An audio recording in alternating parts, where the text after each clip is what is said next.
আপনারা দেখেছেন 5 আগস্টের পরবর্তী সময় থেকে যখনই সন্ত্রাসীদেরকে ধরে নেওয়া যাওয়া হয় তখনই তারা মব বলে আখ্যায়িত করে এবং এটা তাদের একটা মানে পলিসি হয়ে গেছে। মানে আওয়ামী লীগকে সেভ করার জন্য তাদের একটা পলিসি হয়ে গেছে যে মব বলে আমাদেরকে দোষারোপ করা হচ্ছে বারবার। তো আমাদের আজকে তো আর মব করা হয় না, আজকে কেন তাহলে আমাদের সহযোদ্ধাদের উপর হামলা করা হলো, আজকে কেন আমার বোনকে আহত করা হইলো পিটায়ে? তো এইটার জবাব তো নাই, এটার ভিডিও তো আপনারা পান নাই আজকে সকালে। তো আমরা পরিষ্কারভাবে বলতে চাই এখন আর মব বলে আওয়ামী লীগের সেফগার্ড হওয়ার কোনো সুযোগ এই বাংলাদেশে আর থাকবে না।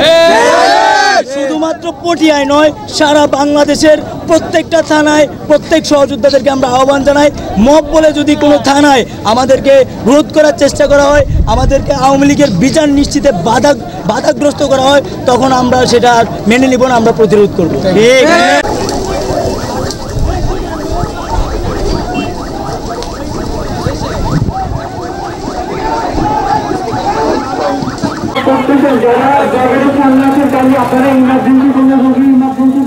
ভাই ছাত্রদেরকে ছেড়ে দেবেন, যারা পরীক্ষা দিতে যাচ্ছে, যারা পরীক্ষা দিতে যাচ্ছে।